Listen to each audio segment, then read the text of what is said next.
Salut à tous, bienvenue dans le 1330. C'est mercredi, on est le 25 février et pourtant il fait très très beau aujourd'hui. Et ça c'est plutôt cool. Plutôt cool. Et aujourd'hui je suis avec Gilles Monet, comment vas-tu? Ben, je vais bien, merci Steve. Effectivement, très belle journée, Toi donc aussi, toi aussi il fait idéal. beau? Ah bah, ça Ah me oui, fait oui. bien plaisir. J'ai Ah le ben chat sur les genoux et tout, on est dans les meilleures conditions pour pouvoir parler de migration Windows 11 et tu rajoutes d'ailleurs en sous-titre avec MCM, n'est-il pas? oui, exactement. En fait, l'idée c'est un peu de parler du projet de migration Windows 10 vers Windows 11 avec l'outil, on va dire MECM ou MCM, Microsoft Configuration Manager. Voilà, le sujet de ce 1330, ça va être de vous montrer, enfin, vous expliquer en fait les grands concepts Mhm. et puis de pouvoir un peu échanger avec questions-réponses voilà, sur les difficultés qu'on a pu rencontrer, ou en tout cas les choses à penser pour pouvoir travailler sur des projets de cette envergure-là.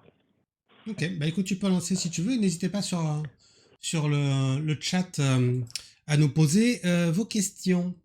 Et attends, Merci. je vais répondre directement à David plutôt que de l'écrire. C'est pas possible avec l'outil qu'on utilise. Voilà. C'est bon, tu peux y aller. Ça marche, merci. Alors, revenons un peu sur le contexte historique du client. Pour comprendre un peu ce projet, initialement, c'est un projet chez un client, on peut le nommer, hein, c'est les pompiers du Rhône. Mhm. Il y a 2 ans et demi, il y a une réflexion. Alors, 2 ans et demi, c'était ouais, 2023, pour être plus précis. Une réflexion sur le fait de pouvoir passer leur poste Windows 10 Ouais. administratif vers Windows 11. Ok. Il n'y a pas eu de mise en œuvre concrète. De là, ce qui s'est passé, et là, on va parler un peu de fact-checking, et rumeurs et compagnie. Ouais. Il y a eu, voilà, il y a eu une rumeur. Elle a été assez tenace. C'était sur l'année entre 2024 et 2025, enfin, avant l'arrivée c'était avec l'arrivée de Windows 11 et les nouvelles releases de Windows 11, il y a eu une rumeur de Windows 12. Et Mhm. on en parlait, on le voyait. Je sais pas si toi, Steve, tu as pu voir passer des fois Ouais, l'info oui, c'est là-dessus. passé, Voilà. effectivement. Et donc, en fait, ça a mis une certaine incertitude sur la stratégie de migration et de modernisation. Et donc, on a dû passer pas mal de temps à savoir est-ce qu'il y a un Windows 12 qui arrive, est-ce qu'on va sur Windows 11, on est dans des services territoriaux, donc euh, pour faire très simple, le budget, c'est notre budget à tous, hein. Voilà, c'est un peu nos impôts, donc l'idée, c'est pas non plus de faire 2 fois le travail Ouais, bah oui. et voilà, dépenser beaucoup sur ce projet. Euh, et enfin, le troisième point, ça a été des problèmes rencontrés avec Windows 10. Qu'est-ce que ça veut dire des problèmes rencontrés avec Windows 10? En fait, le client, et ce n'était pas avec Neos, je le précise. Ah. Donc, le client est passé de Windows 7 vers Windows 10 Mhm. et ils ont eu aussi des montées de version de Windows 10 d'une version N vers Windows 10 20H2. La D'accord. version, et donc il y a eu énormément de difficultés techniques, organisationnelles. Ça a été très laborieux. C'était un pour vous donner une ordre d'idée, une montée de version, une features update, on en parlera tout à l'heure. C'est une mise à jour qui se fait sur voilà un mois, 2 mois maximum, c'est quelque chose de cet ordre-là. Là, ils ont passé presque un an avec beaucoup d'écueils, beaucoup de reliquats. Et donc, ça a freiné quelques initiatives sur le fait de se dire, ok, on va passer de vers Windows 10 vers Windows 11. Hmm. Ils n'avaient plus envie de se faire mal, quoi. Ça se comprend. Voilà. Après, Donc, alors certainement pas à cette époque, mais il y avait quand même déjà la perspective de une fin de comment ça s'appelle de prise en compte par Monsieur Microsoft de de Windows Windows 10 10. notamment Bah justement, pour les mises à jour. très, très, très, très belle passe décisive, Tu as vu ça un peu? parce que forcément, J'en profite pour dire allez l'OM. ouais, et surtout l'OL. Donc, Du tout. Hey, situation, on se reparlera dimanche. Et dimanche, il y a OK, pas de problème. Marseille-Lyon. Voilà. Ouais, justement, c'est parfait. Donc, la situation, actuelle, justement après ça, ben, c'était effectivement la fin de support Windows 10. La fin de support Mhm. Windows 10 était le 14 octobre 2025. OK? Donc forcément, il y avait une date, et qu'est-ce que ça veut dire fin de support? Ça veut dire plus de mise à jour, plus de Mhm. maintenance, sur le la solution. Et donc forcément, ça a contribué à avancer, enfin, à mener ce projet, et à faire en sorte que ce projet puisse démarrer chez le client. Mhm. Le 2e point, c'est la clarification sur Windows 12. On était bon, il y avait pas de Windows 12, qui allait arriver, et tant bien même que s'il y avait eu un Windows 12, le mécanisme, la manière dont on allait, prendre le projet pour aller vers la version supérieure, Mhm.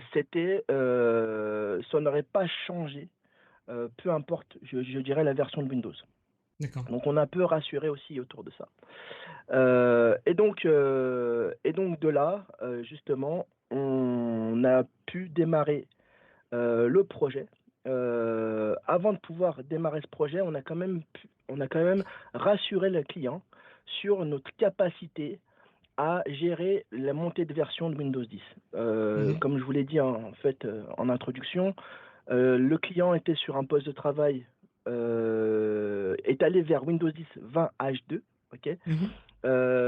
Où il y a eu beaucoup de problèmes et on est passé de Windows 10 20 H2 vers la 22 H2, avec notre notre, savoir-faire, et donc ça s'est beaucoup mieux passé.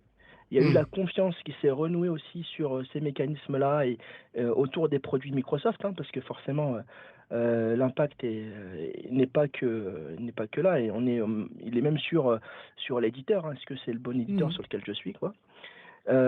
Et puis, et donc du coup, ben, on a pu, aller vers, travailler sur le projet de Windows 10 vers Windows 11. L'objectif était de migrer assez rapidement, 1 850 postes environ.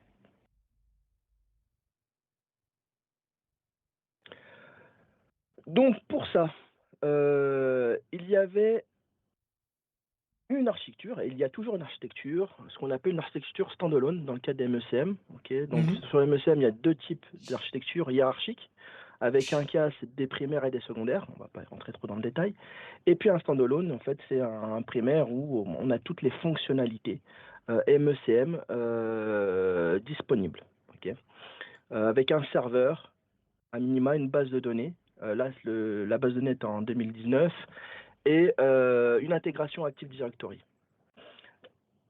Le service qui est utilisé, dans MECM pour gérer cette partie, mise à jour-là, et features update, et quality update, c'est, le WSUS, et c'est ce WSUS-là qui est piloté par ce qu'on appelle le Software Update Point, qui est un Mhm. rôle dans MECM. Ok. Donc une fois que l'architecture a été dressée, comment on migre? Pour faire très simple. Voilà, comment Mhm. on va migrer? Comment ça se passe? Et quel est le flux de migration? Numéro un, bien évidemment, comme dans tous les projets, il y a un prérequis. En dehors de la plateforme que l'on va utiliser, il y a des prérequis, sur les postes. Je pense que vous l'avez tous vécu, de près ou de loin, c'est-à-dire même,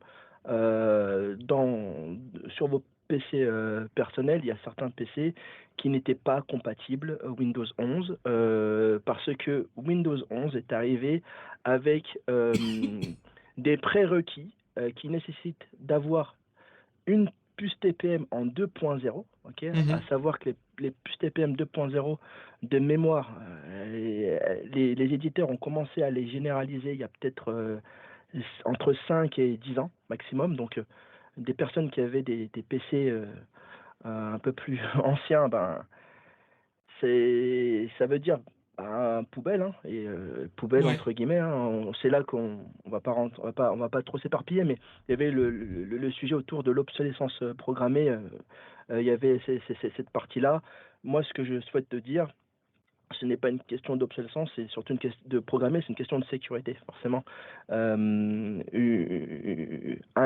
cadenas, enfin un cadenas plus solide euh, que l'on doit utiliser vers un système Windows 11 qui a été présenté comme l'OS le plus sécurisé dans l'environnement Microsoft, ne pouvait pas reprendre du matériel ancien et qui ne permet pas d'exprimer la puissance de Windows 11 sur une puce TPM en 1.2, typiquement. La compatibilité applicative et les pilotes. Je dirais, en dehors de ça, il y a aussi les processeurs. Il y a des processeurs AMD et Intel sur lesquels devait se pencher.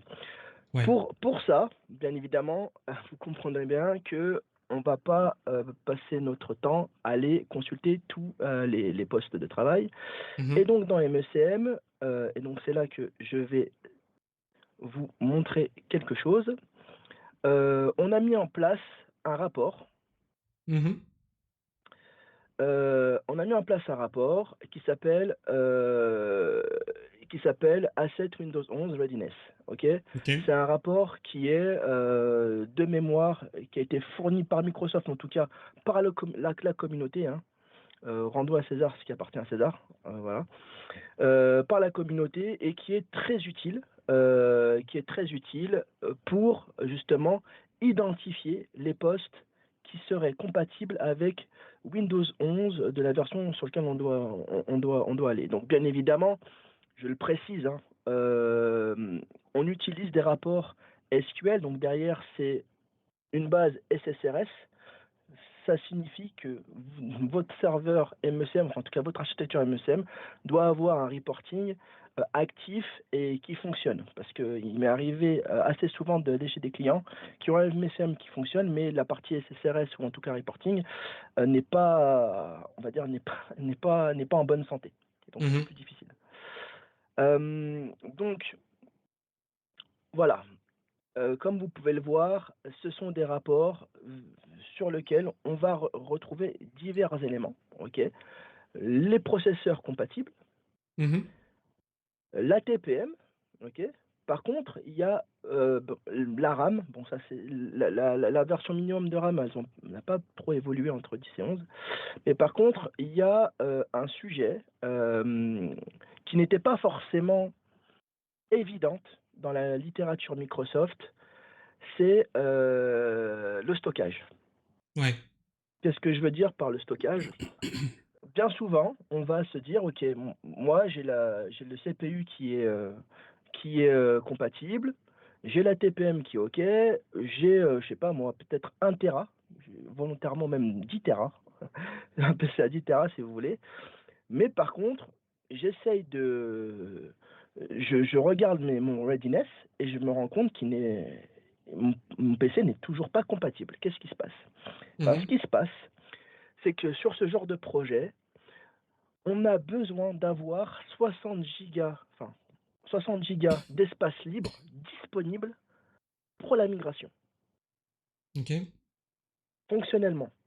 Et donc, ça signifie que quand on travaille sur les assets et les readiness, on est obligé d'avoir un petit travail en amont autour du nettoyage des disques.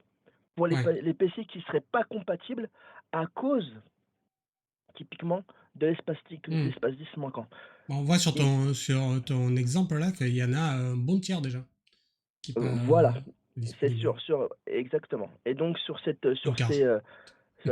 25 là, alors c'est un échantillon un peu de démo, hein, je préfère le préciser, en effet. Mais en effet, sur ces 25 là, ça veut dire que de notre côté, on va faire en sorte que, c'est souvent du travail qu'on va donner au support, de faire en sorte de nettoyer les disques. On va essayer de le faire nous, avec des clean-up assez simples. Et si ça ne suffit pas, on va demander au support d'appeler les différentes personnes pour faire le ménage nécessaire Ouais. afin de rendre le poste compatible. Ce serait quand même dommage de jeter un poste de travail parce qu'il a pas assez d'espace disque. Mhm. Voilà, voilà. Voilà. Et donc ça, c'est, je dirais, c'est le cas le plus courant et que j'ai rencontré et sur lequel, en fait, on avait les clients qui ne comprenaient pas pourquoi ils ne passaient pas d'une version 10 à une version 11. C'est vraiment l'écueil la plus courante que j'ai eu en dehors des requirements minimum. Donc, voilà pour cette petite vidéo. L'idée, Mhm. voilà, c'est simplement vous montrer comment en fait comment on s'y prend sur un volume. Bien évidemment, ce rapport-là peut être utilisé peu importe les contextes et peu importe le nombre de PC, je dirais, Ouais. que l'on aurait. Ça donne vraiment une belle trame et ça va du coup nous permettre de créer ce qu'on appelle des lots et de faire des séquencements. Une fois qu'on a ces lots-là, ce qui va se passer, c'est qu'on va avoir le flux de migration. Je tenais bien évidemment, avant de parler de flux de migration et d'automatisation, il y a quand même deux notions à avoir. Je préfère en parler tout de suite. C'est Mhm. les notions de features update et quality update. J'en ai parlé un petit peu. C'est un peu instinctif pour moi. C'est très important de comprendre qu'est-ce qu'une features update et qu'est-ce qu'une quality update. Donc, la features update, sont les mises à jour de fonctionnalités. Et cette notion-là n'est pas propre à Windows 11, quelque part. Elle est propre. Vous allez le trouver aussi sur les packs Office, même si maintenant on va pas rentrer dans les détails des semi-annuels, etc. Mais dans l'esprit, c'est ça. C'est qu'on va avoir une partie Features Update. On va avoir les mises à jour de fonctionnalités. Pour faire simple, quand j'arrive de 10 à 11, c'est une fonctionnalité. Quand je fais de Windows 11 version N à version N+1, j'ai des nouvelles fonctionnalités. J'aurai, Mhm. je sais pas, Copilot, justement, quand Copilot est arrivé, c'était dans une mise à jour de fonctionnalité. Ouais. Features Update. Et après, on va avoir ce qu'on appelle la Quality Update. Quality Update, c'est mise à jour de qualité. La genèse, c'était pour faire un pied de nez à ce qui se passait à l'époque de Windows 7. Alors, parce que je ne sais pas si tout le monde a connu l'époque Windows 7 maintenant. Je ne sais pas. Moi, oui. Toi, oui, mais je parle pour d'autres, et peut-être des plus jeunes qui arriveraient. Bah, vas-y, il a Je dit que suis je suis pas vieux, il est certain. fou, lui. Et donc, du coup, en effet, sur cette partie Windows 7, il y avait en fait ces mises à jour qu'on pouvait un peu choisir. Et chaque fois qu'une mise à jour se passait, bon, on transpirait un peu, on se demandait si tout allait bien se Mhm. passer. Avec l'arrivée des Quality Updates, l'idée c'est de se dire on est sur des mises à jour cumulatives et donc il n'y a plus de choix comme c'était le cas avant. C'est une mise à jour cumulative Windows 11 et c'est celle-là que l'on applique pour patcher son poste dans son entièreté. Et donc ça améliore l'application de ces mises à jour et donc ça diminue les risques de problèmes, je dirais, de patching. Bien que, bien que voilà, il y a eu quand même quelques écueils, mais ces écueils-là, du coup, elles sont connues par Microsoft. Microsoft est capable de pouvoir les reproduire et d'appliquer ce qu'on appelle des patchs correctifs. Donc, voilà. Et donc, tout ça, ça alimente ce qu'on appelle les mises à jour de qualité, d'où la partie Quality Update. Voilà, c'est un peu la Mhm. genèse du truc. Bon, un peu d'histoire ne fait jamais trop de mal. Je Voilà. te, je te fais un point vite fait, et il te reste 11 Ouais, minutes. je vais très vite. Merci. Je vous en prie. Donc, sur cette partie séquence d'automatisation, on va avoir deux volets.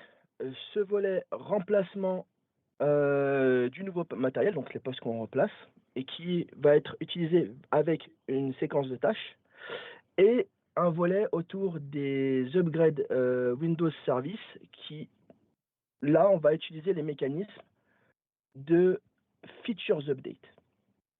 Donc, je vais justement vous illustrer ça un peu euh, sur la sur une petite sur cette petite vidéo, vous allez vite comprendre un peu tout ça. Donc là, on se retrouve sur notre console MECM. On va donc dans les bibliothèques de logiciels, et dans cette bibliothèque de logiciels, vous allez retrouver ce qu'on appelle la maintenance de Windows, Windows as a Service. Et dans cette maintenance de Windows, c'est là qu'on va pouvoir récupérer toute la partie Features Update des systèmes. On va créer une règle de Windows Service qui va nous permettre de télécharger et de déployer vers un groupe les mises à jour Windows 11 que l'on souhaite. C'est une tâche que l'on va pouvoir exécuter et sur laquelle on va pouvoir mettre des règles. Là, on est dans un contexte français, il n'y a aucun problème. On va demander l'architecture, la catégorie, bien évidemment, la langue, et la version que l'on voulait de Windows 11. Okay, à l'époque, c'était 23H2. Aujourd'hui, on est en 25H2. Donc Windows 11. Derrière, une fois que l'on a tout ça, j'avance un peu vite. Ça va nous créer un groupe de mise à jour logiciel. 1, 2, 3, parfait. Et donc, c'est ce groupe-là qui sera déployé sur une collection. On appelle ça dans les MECM une collection. C'est un regroupement de machines que l'on souhaite mettre à jour. Cette mise à jour-là, en fait, elle va passer dans vos mises à jour traditionnelles. Un peu en bas à droite, vous devez redémarrer pour des raisons de sécurité, une mise à jour qui est mise. C'est ça. Sauf que là, ça va passer dans une feature update au redémarrage. Vous allez passer à Windows 11 23H2. La personne qui était en Windows 10 au prochain redémarrage passera en Windows 11 23H2. Une fois que l'on a cette particularité-là qui est faite, il est très important de mettre en place ce qu'on appelle des règles de mise à jour automatique. Automatic Deployment Rule, ADR, justement, pour la partie Quality Update, ce que je vous parlais juste un peu en amont. Et c'est cette partie-là qui va permettre, du coup, de maintenir la mise à jour de sécurité du poste de travail. Très important. Parce que ce serait quand même dommage de partir vers une feature et de pas patcher puis de se prendre une merde derrière, quoi. Voilà.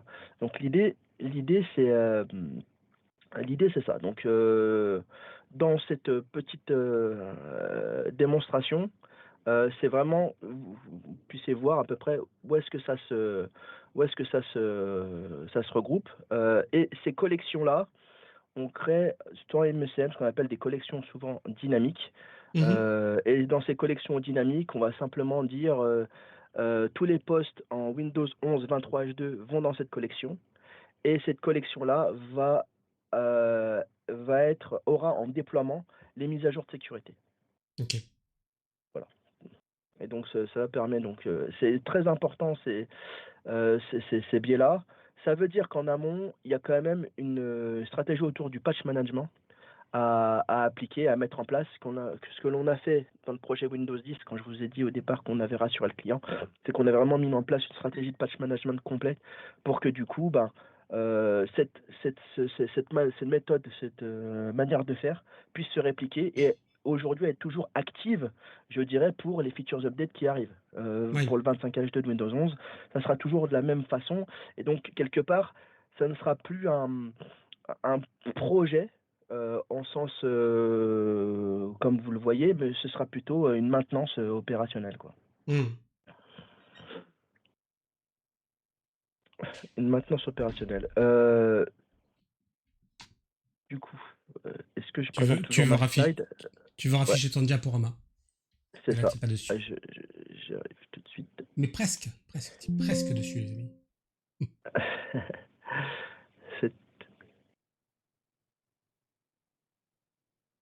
Alt-tab. Toi, tu me donnes l'opportunité. C'est pas c'est bon. Ah voilà, on est bien. C'est bon, non, c'est bon. Je te donne l'opportunité de juste me dire. Ah ben non, vas-y. C'est bon.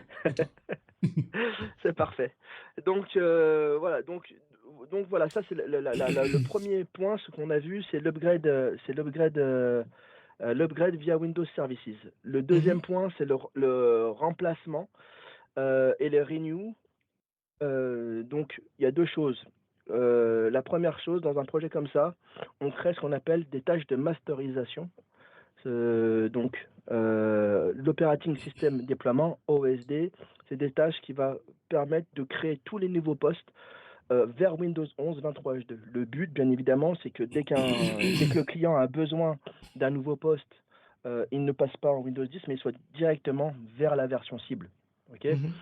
On utilise cette même tâche-là pour pouvoir faire un renew des postes qui étaient en vrac, Ouais. qui compatibles mais complètement en vrac. Ou alors, s'il y a aussi le cas d'un remplacement, il faut en parler. Parce que bien évidemment, comme je vous l'ai dit, il y a quand même il y avait quand même des prérequis indispensables. Et ces prérequis-là, ben, ont mené quand même à ce qu'il y ait des postes qu'on a dû remplacer Mhm, ou changer. Et donc pour ça, on a utilisé bien évidemment une séquence de tâches MECM avec la récupération de données automatique. Voilà, donc je ne vais pas rentrer trop dans les détails techniques, mais avec une récupération de données automatique dans l'ancien poste vers le nouveau poste pour retrouver un poste de travail Windows 11.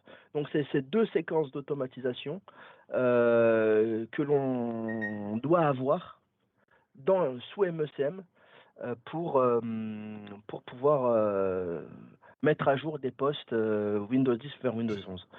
Le pendant de ça, côté cloud, sous Autopilot, enfin,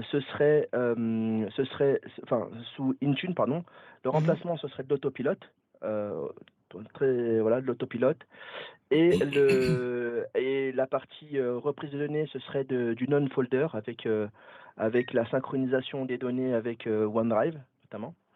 Et la partie upgrade Windows as a Service, c'est une fonctionnalité dans Autopatch qu'on a de base qui permet de passer de déployer les features update. Voilà, je voulais un peu vous montrer un peu les Mhm. pendants entre MECM et Intune, cloud et on-prem. Et enfin, bien évidemment, il va rester le suivi de reporting. L'idée, c'est tout simplement qu'on crée des rapports personnalisés ou non. Avec des dashboards, on voit le pourcentage par rapport au KPI et ce que l'on s'est donné en objectif, si on est bon ou pas. Et puis à la fin, on analyse les erreurs et on fait des task force. Des task force, c'est un poste qui se connecte jamais, qu'on n'a jamais, Mhm. ou ça peut être un VIP qui n'a jamais le temps. À ce moment-là, bon ben là, on va prendre le temps avec lui, demander quelqu'un avec lui pour pouvoir faire les choses correctement et être sûr que tout va bien. Que tout va bien. Voilà. Donc, déjà, est-ce que vous avez des questions Si vous avez des par questions, rapport les à ce amis, moment? t'inquiète, s'ils en ont, ils les mettront et je te le Ok, dirai. Et de toute façon, super. il vous reste plus que 2 minutes pour les poser, donc Eh ben, on bougez-vous va avec aller les très claviers. vite. Alors, les gains observés, bien évidemment, elles sont assez simples, hein. C'est déjà le délai et les coûts. On a réduit les temps. L'empreinte sur une DSI de migrer un poste Windows N vers N plus 1 est beaucoup moins compliqué. Mhm. Le coût également. Il y a beaucoup moins de personnes à solliciter. L'automatisation. On a pu observer aussi, et je vous en ai parlé actuellement, c'est qu'on maintenant, le client qui était assez réfractaire, réticent à tout ça, n'a plus de problème à aller vers des versions N plus 1 de Windows. C'est-à-dire Ouais. qu'aujourd'hui, euh, ça fonctionne, ça roule. Alors, il y aura toujours deux, trois trucs à regarder, mais on est plus dans les écueils que je vous ai présentés au départ. Et donc, on a rendu le client quasi autonome sur ce périmètre-là. Voilà, Très bien. c'est tout pour ma part. Mais c'était super, dis donc. En plus, c'est exactement dans les temps. C'est une Bah, tu force vois? incroyable. La semaine prochaine, les amis, vous avez très envie de savoir que nous allons parler de Teams et téléphonie. Ce sera avec Olivier Canavelli. Donc, soyez là mercredi 4 mars, le premier 13-30 du mois des fous. Le mois de mars, c'est le mois des fous pour ceux qui ne savent pas. Et je vous dis à la semaine prochaine. Merci beaucoup, Gilles. C'était super. Merci à toi. Ciao.